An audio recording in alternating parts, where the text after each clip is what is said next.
யூதர்கள் பொய் சொல்லுவார்கள் என்று நீங்கள் நினைக்கக்கூடாது. அவங்க பொய்யை மட்டும்தான் சொல்லுவாங்க என்பதுதான் யதார்த்தமான ஒரு நிலை. அதற்கு மிகப்பெரிய சான்றாகவே ஐநாவினுடைய மன்றம் சர்வதேசமே பார்த்துக்கிட்டு இருக்கு. அதுலேயும் என்ன காசாவாருங்கிறது பேசுபடாத ஒரு விஷயமா?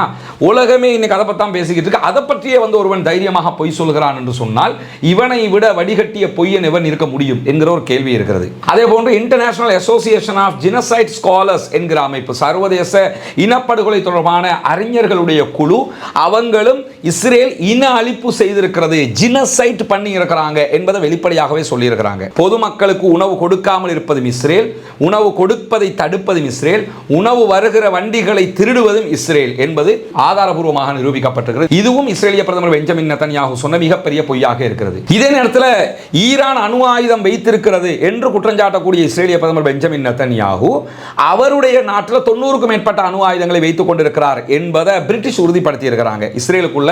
ஆனால் இஸ்ரேல் எந்த இடத்துலையும் அணு ஆயுத பலம் கொண்ட நாடுன்னு எங்கேயுமே அவங்கள சொல்லலை, டிக்ளேர் பண்ணலை. ஆனால் அவங்களுடைய நாட்டில் அமெரிக்கா கொடுத்த 90க்கும் மேற்பட்ட அணுகுண்டுகள் இருக்கிறது. எனவே அவங்க அணு ஆயுத பலம் கொண்ட நாடு, அதை வெளியில் சொல்லாத நாடு, அணு ஆயுதம் அவர்களிடத்தில் இருக்கிறது. தானே அணு ஆயுதத்தை வச்சுக்கிட்டு நீ எனக்கு எதிராக அணு ஆயுதம் வச்சுக்கிட்டு இருக்கிறங்கிற குற்றச்சாட்டை சொல்றது எப்படி நியாயமாக? ஒரு பொய்யை வர்ணிக்க முடியும், ஒரு பொய்க்கு அழகு காட்ட முடியும், ஆனால் அதை பாதுகாக்க முடியாது. கண்டிப்பாக ஒரு நாள் பொய் அழிந்துவிடும். இன்றைக்கு இஸ்ரேல் என்கிற ஜியோனிசம் என்கிற ஒரு பொய் சன்னம் சன்னமாக கிழிந்து தொங்குகிற காட்சியை நம்ம பார்த்துக்கிட்டு இருக்கிறோம்.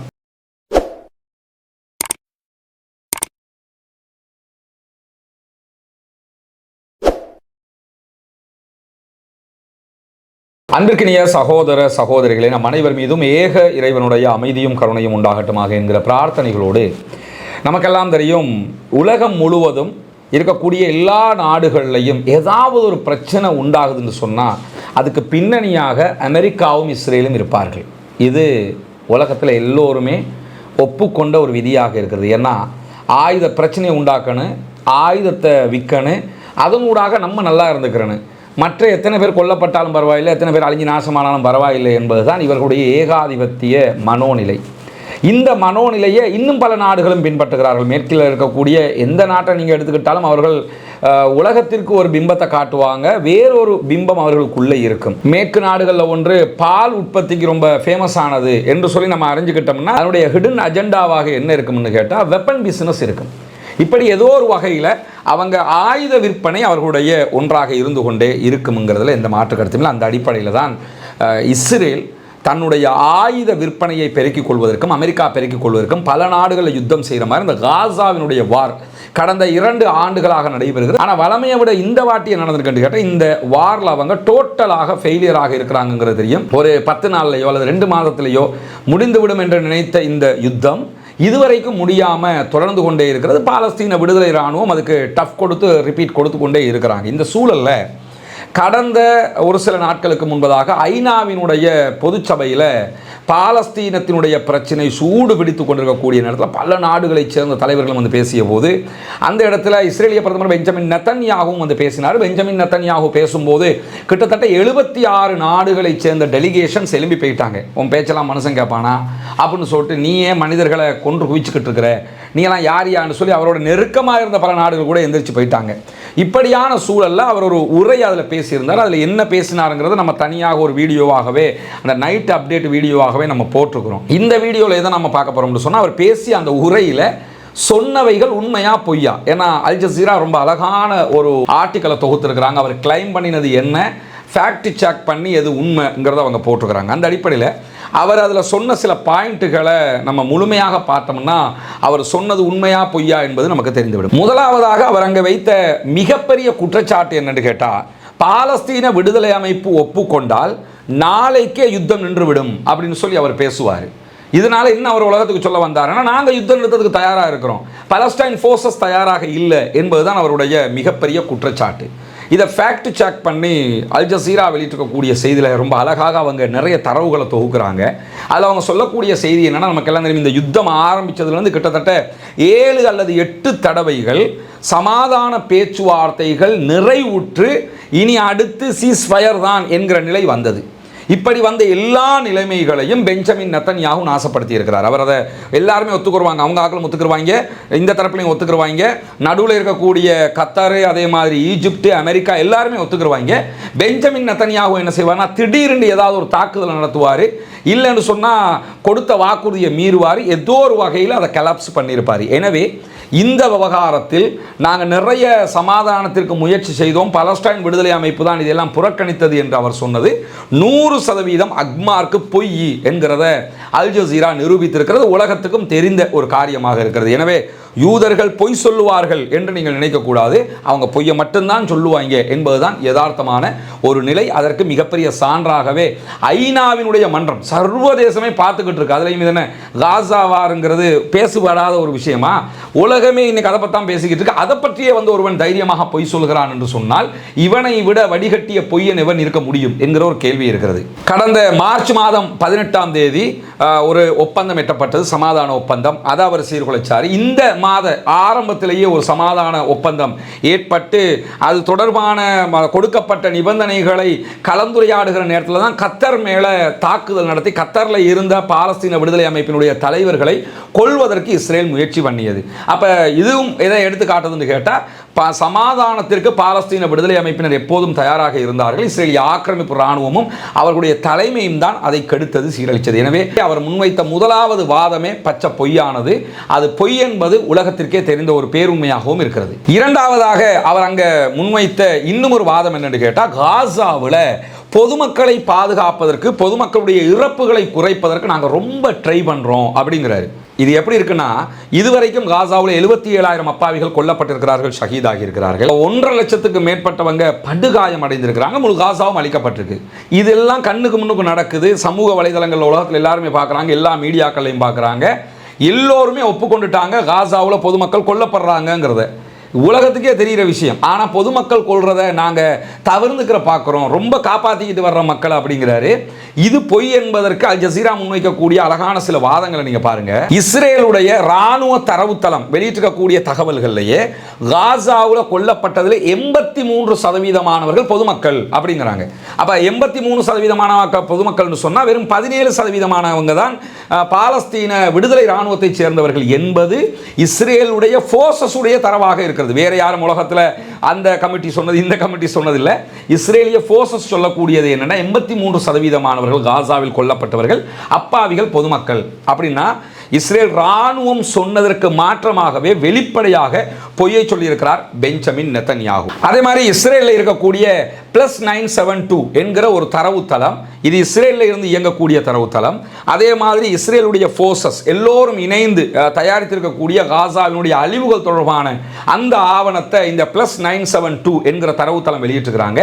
அதில் அவங்க வெளியிட்டிருக்கக்கூடிய தகவல் என்னன்னு கேட்டால், காசாவில் மொத்தமாக 8,900 பாலஸ்தீன விடுதலை இராணுவத்தினர் அளிக்கப்பட்டிருக்கிறார்கள் என்பதுதான் அவர்களுடைய தரவு. அவங்களுடைய கணக்கு பிரகாரம் 8,900 பேர் கொல்லப்பட்டிருக்கிறாங்க. எனவே 8,900 பேர் தான் கொல்லப்பட்டிருக்கிறாங்கன்னா காசாவில் இதுவரைக்கும் அளிக்கப்பட்டவர்கள் 77,000 பேர், கிட்டத்தட்ட 70,000 பேர் அப்பாவிகளையே கொண்டிருக்கிறாங்க.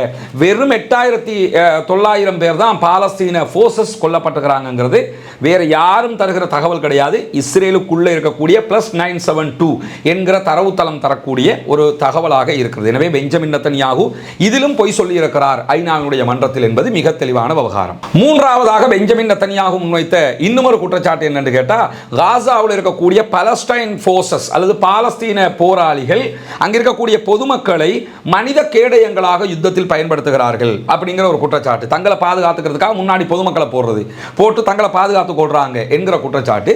இதற்கு இந்த நிமிடம் வரைக்கும் இஸ்ரேல் ஒரு ஆதாரத்தை கூட சமர்ப்பிக்கவில்லை. இஸ்ரேல் அல்லாத வேறு யாரும் கூட எந்த ஆதாரத்தையும் சமர்ப்பிக்கவில்லை. ஆனால் உலகமே பார்த்த விவகாரங்கள் தான் பாலஸ்தீன மக்களை கேடயங்களாக பயன்படுத்தி இஸ்ரேல் ராணுவம் தன்னை தற்காத்து கொண்டது. உதாரணமாக வெஸ்ட் பேங்க் நம்ம எடுத்துக்கிட்டோம்னா, வெஸ்ட் பேங்க்ல ஒரு பையனை அடிச்சு துன்புறுத்தி உயிரோட இஸ்ரேல் ராணுவத்தினுடைய ஃபோர்ஸஸ் உடைய வண்டியில கட்டி தொங்க விட்டுக்கிட்டு என்ன பண்ணாங்கன்னு கேட்டால் அவனை மனித கேடயமாக பயன்படுத்திக்கிட்டு போனாங்க. இதே மாதிரி பல விவகாரங்கள்ல காசா மக்களை மனித கேடயங்களாக இஸ்ரேல் பயன்படுத்தி இருக்கிறது என்பதற்கு ஆதாரம் இருக்கிறது. ஆனால் பாலஸ்தீன விடுதலை ராணுவம் பயன்படுத்தி இருக்கிறது என்பதற்கு எந்த ஆதாரமும் கிடையாது என்பதுதான் என்பதுதான் யதார்த்தமான பேருண்மையாக இருக்கு. இதுவும் இஸ்ரேலிய பிரதமர் பெஞ்சமின் நெத்தன்யாகு ஐநாவிலே சொன்ன மிகப்பெரிய போய். எந்த ஒரு சுயாதீன அமைப்பும் பாலஸ்தீன விடுதலை அமைப்பை சேர்ந்தவர்கள் இப்படி செய்திருக்கிறார்கள் என்று எங்கும் சொல்லவில்லை. அதே மாதிரி அவர் 4ஆவதாக ஒரு காமெடியான விஷயத்தை சொல்றாரு பாருங்களேன். சீரியஸ் நினைச்சிட்டு என்ன சொல்றாருன்னா, குண்டு போடுகிற எந்த இராணுவமாவது பொதுமக்களை நீங்கள் பாதுகாப்பான இடத்துக்கு போங்கன்னு கெஞ்சுவாங்களா? ஆனால் நாங்கள் கெஞ்சிரோம், பொதுமக்களே நீங்கள் பாதுகாப்பான இடத்துக்கு போங்க அப்படின்னு நாங்கள் கெஞ்சிரோம், நாங்கள் வந்து அப்போ பொதுமக்களை அழிப்போமா அப்படின்னு சொல்லி அவர் கேட்டிருக்கிறாரு. இதுக்கு நம்ம எல்லாம் பெருசாக பதில் சொல்ல தேவையில்லை. ஈவன் அல் ஜசீராவும் தான் சொல்கிறாங்க, நாங்கள் பதில் சொல்ல தேவையில்லை, யதார்த்தமான கள நிலவரம் பதில் சொல்லும். உதாரணமாக international court of justice, international criminal court, சர்வதேச நீதிமன்றம், சர்வதேச குற்றவியல் நீதிமன்றம், இந்த 2 நீதிமன்றமும் இஸ்ரேலிய பிரதமர் பெஞ்சமின் நெத்தன்யாகுவை தேடப்படும் குற்றவாளியாக அறிவித்திருக்கிறது. ரோம் எக்ரிமெண்ட் யாரெல்லாம் கையெழுத்திட்டு இருக்கிறாங்களோ அதில் கையெழுத்து இருக்கக்கூடிய எந்த நாடுகளாக இருந்தாலும் இஸ்ரேலிய பிரதமர் பெஞ்சமின் நெத்தன்யாகுவை கண்ட இடத்துல அரெஸ்ட் பண்ணணும். இஸ்ரேலுடைய முன்னாள் பாதுகாப்பு அமைச்சர் யோ கேலண்டையும் கண்ட இடத்துல அரெஸ்ட் பண்ணணும் என்கிறது அவர்களுடைய தீர்ப்பாயத்தினுடைய தீர்ப்பாக இருக்கிறது. எனவே தான் இந்த வாட்டி அவர் ஐநாவுக்கு போகும்போது கூட பிரான்சினுடைய வான்வழியை பயன்படுத்தாமல் போனாரா, பிரான்சும் அவங்களை அரெஸ்ட் பண்ணும் என்கிற பயம் அவருக்கு இருக்கிறது. எனவே international court of justice, international criminal கோர்ட்டினுடைய தீர்ப்பு பிரகாரமே குண்டு போடுவது, அழிப்பது எல்லாமே செய்வது இஸ்ரேல் தான். அதனால் தான் இஸ்ரேலிய பிரதமருக்கு அரெஸ்ட் வாரண்ட் கொடுத்திருக்கிறாங்க. நம்பர் 1. அதே போன்று ஐநாவினுடைய சுயாதீன விசாரணை ஆணையம் அவங்களும் இஸ்ரேலிய ஆக்கிரமிப்பு ராணுவம் தான் முழுவதுமாக குழந்தைகளையும் பெண்களையும் பொதுமக்களையும் கொள்கிறது என்கிற தீர்ப்பை வழங்கி இருக்கிறது. அதே போன்று international association of genocide scholars என்கிற அமைப்பு, சர்வதேச இனப்படுகொலை தொடர்பான அறிஞர்களுடைய குழு, அவங்களும் இஸ்ரேல் இன அழிப்பு செய்திருக்கிறது, ஜினோசைட் பண்ணி இருக்கிறாங்க என்பதை வெளிப்படையாகவே சொல்லி இருக்கிறாங்க. அதே மாதிரி அம்னஸ்டி இன்டர்நேஷனல் இவங்களும் இஸ்ரேல் இன அழிப்பு செய்கிறது, முழுவதுமாக காசா மக்களை இஸ்ரேல் தான் கொன்று குவிக்கிறது என்பதை அறிவித்திருக்கிறாங்க. இதை தாண்டி ஐநாவினுடைய ஹியூமன் ரைட்ஸ் கமிஷன் வெளிப்படையாகவே என்ன பண்ணிட்டாங்கன்னு கேட்டா, இஸ்ரேல் மனித உரிமை மீறலில் ஈடுபட்டிருக்கிறது, அப்பாவி பொதுமக்களை கொன்று குவிக்கிறார்கள், இவர்கள் செய்வது மிகப்பெரிய இன அழிப்பு என்பதை, ஜினோசைட் என்கிற வார்த்தையை முதல் தடவையாக ஐநா பயன்படுத்தியதே இஸ்ரேலுக்கு எதிராகத்தான். எனவே இஸ்ரேல் குண்டைத்தான் போடுகிறது, பொதுமக்களை பாதுகாக்கவில்லை என்பதையும் மிக தெளிவாக நம்ம பார்க்க முடியும். இதுவும் இஸ்ரேலிய பிரதமர் பெஞ்சமின் நெத்தன்யாகு உண்மை என்று காட்ட முனைந்த நம்பர் 1 பொய்யாக இருக்குது. ஐநாவுடைய மன்றத்தில் இருந்தவங்க, பேலன்ஸா இருந்தவங்களுக்கும் தெரியும், எழுந்து போனவங்க அத்தனை பேருக்கும் தெரியும், உலகத்துக்கே தெரிந்த விவகாரம். அதே மாதிரி அவர் அடுத்ததாக சொன்ன பொய் என்னன்னு கேட்டால், காசா உதவி பொருட்கள் வருவதை இஸ்ரேல் தடுப்பதாக சொல்லப்படுகிறது. நாங்க தடுக்கல, நாங்க உள்ள உதவி பொருட்களை கொண்டு வர்றோம், உதவி பொருட்களை தடுப்பதும் திருடுவதும் பாலஸ்தீன விடுதலை அமைப்பு என்று சொன்னார். பாலஸ்தீன விடுதலை அமைப்பு எந்த உதவி பொருட்களையும் திருடவில்லை, தடுக்கவில்லை என்பதை New York times, Wall Street Journal உள்ளிட்ட அமெரிக்காவினுடைய பிரபல பத்திரிகைகளை உறுதிப்படுத்தி விட்டார்கள்.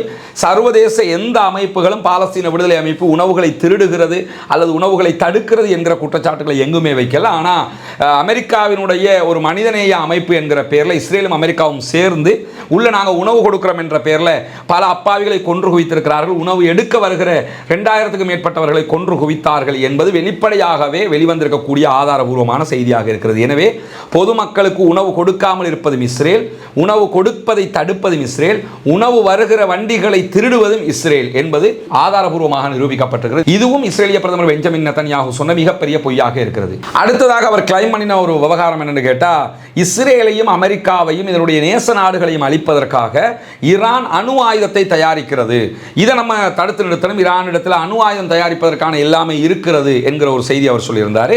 இந்த விவகாரத்தை பொறுத்தவரையில் ஈரான் அணு ஆயுதத்தை தயாரித்து விட்டது என்பது பல தளங்களிலும் இருந்து தெரியக்கூடிய ஒரு விவகாரம். ஆனால் வெளிப்படையாக ஈரான் தன்னிடத்தில் அணு ஆயுதம் இருப்பதாக இதுவரைக்கும் எங்கேயுமே சொல்லலை. அணு ஆயுதம் தயாரித்ததற்கான எந்த ஆதாரங்களையும் ஈரான் வெளிப்படையாகவே வெளியிடலை. அப்படியான ஒரு சூழல்ல ஐநாவினுடைய மன்றத்தில் வந்து என்ன பண்றாருன்னு கேட்டால், ஈரான் அணு ஆயுதத்தை தயாரிக்கிறது, அதுக்கு எதிராக தான் நாங்கள் யுத்தம் பண்ணினோம்னு சொல்றாரு. வெளிப்படையாக ஈரான் நாங்கள் அதை பண்ணலைங்கிறாங்க. எனவே ஈரான் பண்ணலை என்று சொல்ற ஒரு விவகாரத்தை பண்ணியதாக இஸ்ரேலிய பிரதமர் சொல்வது பொய்யானது. ஈரான் வெளிப்படையாக எங்கள்கிட்ட அணு ஆயுதம் இருக்குது என்று அவங்களே டிக்ளேர் பண்ணிட்டாங்கன்னு சொன்னா தான் இந்த குற்றச்சாட்டு அவருடைய பார்வையில் உண்மையானதாக இருக்க முடியும். இதே நேரத்தில் ஈரான் அணு ஆயுதம் வைத்திருக்கிறது என்று குற்றஞ்சாட்டக்கூடிய இஸ்ரேலிய பிரதமர் பெஞ்சமின் நெத்தன்யாகு அவருடைய நாட்டில் 90க்கும் மேற்பட்ட அணு ஆயுதங்களை வைத்துக் கொண்டிருக்கிறார் என்பதை பிரிட்டிஷ் உறுதிப்படுத்தி இருக்கிறாங்க இஸ்ரேலுக்குள்ள. ஆனால் இஸ்ரேல் எந்த இடத்துலையும் அணு ஆயுத பலம் கொண்ட நாடு என்று எங்கேயுமே அவங்கள சொல்லலை, டிக்ளேர் பண்ணலை. ஆனால் அவங்களுடைய நாட்டில் அமெரிக்கா கொடுத்த கொடுத்த 90க்கும் மேற்பட்ட அணுகுண்டுகள் இருக்கிறது. எனவே அவங்க அணு ஆயுத பலம் கொண்ட நாடு, அதை வெளியில சொல்லாத நாடு, அணு ஆயுதம் அவர்களிடத்தில் இருக்கிறது. தானே அணு ஆயுதத்தை வச்சுக்கிட்டு நீ எனக்கு எதிராக அணு ஆயுதம் வச்சுக்கிட்டு இருக்கிறங்கிற குற்றச்சாட்டை சொல்றது எப்படி நியாயமாகும் என்பதுதான் அல் ஜசீராவினுடைய கேள்வியாகவும் இருக்கு. இதுவும் அவர் சொன்ன பொய்களில் ஒரு முக்கியமான ஒன்றாக பார்க்கப்படுகிறது.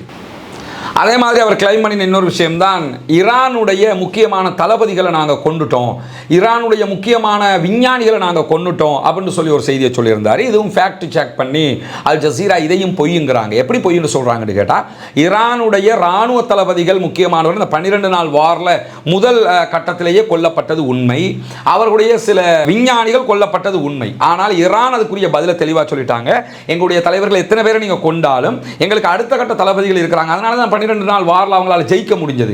அந்த தளபதிகளை மட்டும் நம்பி இருந்தாங்கன்னா அந்த வாரில் அவங்க தோத்து போயிருப்பாங்க. அந்த வாரில் அவங்க எப்படி ஜெயிக்கிறாங்கன்னு கேட்டால், அடுத்ததாக அவர்களுடைய தளபதிகளை உடனடியாக அதற்குரிய ஏற்பாடுகளை பண்ணிட்டாங்க. அடுத்த கட்ட தளபதிகள் இடத்திற்கு வந்துட்டாங்க. அதே மாதிரி அடுத்த கட்ட விஞ்ஞானிகள் இடத்துக்கு வந்துட்டாங்க.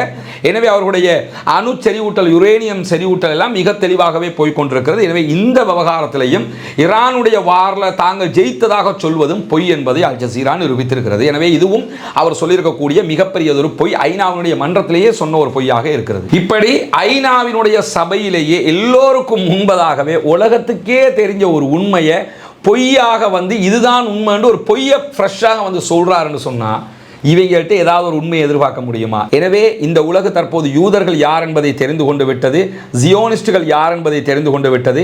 இனியும் அமெரிக்காவும் இஸ்ரேலும் சொல்லக்கூடிய பொய்களை உலகம் நம்புவதற்கு தயாரில்லை. அத்தனை பேருக்கும் தெரியும் நீ பேச போகிறது பொய் தான், ஆனாலும் உட்காந்து கேட்டுக்கிட்டு இருப்பாங்க கொஞ்சம் பேர். ஏன்னா நம்ம ஆளு சொல்கிறது பொய் தான், நம்ம கேட்டு தானே ஆகணும், எந்திரிச்சு போயிட்டோம்னா ஏதாவது நடந்துருமில்ல என்கிறதுக்காக உட்காந்து கேட்பாங்க. ரகசியமாக போய் நீ சொல்கிறது தாங்கவே முடியலடான்னு சொல்லுவாங்க. இப்போ அர்ஜென்டினா ஜனாதிபதி போய் சொன்னார்ல, தயவு செஞ்சு எங்கள் நாட்டுக்கு மட்டும் வந்துடாதா, நீ வந்தேன்னு சொன்னீங்க எங்க நாடு சொல்லி முடிஞ்சிரும். அந்த மாதிரி ரகசியமா சொல்லிடுவாங்க. பப்ளிக்ல அவங்க சொல்றத கையை கட்டி என்ன செய்வாங்கன்னா, ஓகே நீங்க சொல்றதை நான் கேட்கிறேன்னு சொல்லி கேட்பாங்க. இந்த அடிப்படையில் நீங்க பாத்தீங்கன்னா இஸ்ரேல் தற்போது செய்திருக்கக்கூடிய இந்த காரியங்கள் அத்தனை உலகத்திற்கே தெரியும். அவர்கள் உலகத்துக்கே தெரிந்த ஒன்றை பகிரங்கமாக பெஞ்சமின் நெத்தனியாகு அங்க மறைக்க பார்த்தாரு. அதை இனிமேல் மறைக்க முடியாது. அவர் சொன்னது அத்தனையும் பொய் என்பதை அல் ஜசீரா மிக அழகாக ஒரு பெட்டக நிகழ்ச்சியாக போட்டுக்கிறாங்க. அதைத்தான் நாமும் உங்களுக்கு தமிழ் படுத்தி தந்திருக்கிறோம். எனவே பொய்யர்களை பொய்யர்கள் தான் என்று இந்த உலகம் மிக தெளிவாக அடையாளம் காணுகிறது. ஜால் ஹக்கு வ ஸஹக்கல் பாத்தில் இன்னல் பாத்தில கான ஸஹூகா. அல்லாஹ் தஆலா திருமறை குர்ஆன்ல ரொம்ப அழகாக சொல்லக்கூடிய ஒரு செய்தி இது. ஜால் ஹக்கு சத்தியம் வந்தது, வ ஸஹக்கல் பாத்தில் பொய் அழிந்தது, இன்னல் பாத்தில கான ஸஹூகா பொய் அழிந்தே தீரும், அழியக்கூடிய ஒன்றாகத்தான் பொய் இருக்கிறது என்று சொல்லி அல்லாஹ் தஆலா சொல்கிறான். எனவே ஒரு பொய்யை வர்ணிக்க முடியும், ஒரு பொய்க்கு அழகு காட்ட முடியும், ஆனால் அதை பாதுகாக்க முடியாது. கண்டிப்பாக ஒரு நாள் பொய் அழிந்துவிடும். இன்றைக்கு இஸ்ரேல் என்கிற ஜியோனிசம் என்கிற ஒரு பொய் சன்னம் சன்னமாக கிழிந்து தொங்குகிற காட்சியை நம்ம பார்த்துக்கிட்டு இருக்கிறோம். வல்ல ரஹ்மான் நம் அனைவருக்கும் போதுமானவன். பாலஸ்தீனம் வெற்றி பெற வேண்டும், பாலஸ்தீனம் சுதந்திரம் அடைய வேண்டும், பாலஸ்தீன மக்கள் நம்மை போன்று நிம்மதியானவர்களாக மாற வேண்டும், வாழ வேண்டும் என்கிற உயரிய பிரார்த்தனையோடு பாலஸ்தீன மக்களுக்காக ஜனநாயக ரீதியாகவும் குரல் எழுப்புவோமாக. வாஹிர் தஅவானா அல்ஹம்துலில்லாஹி ரப்பில் ஆலமீன்.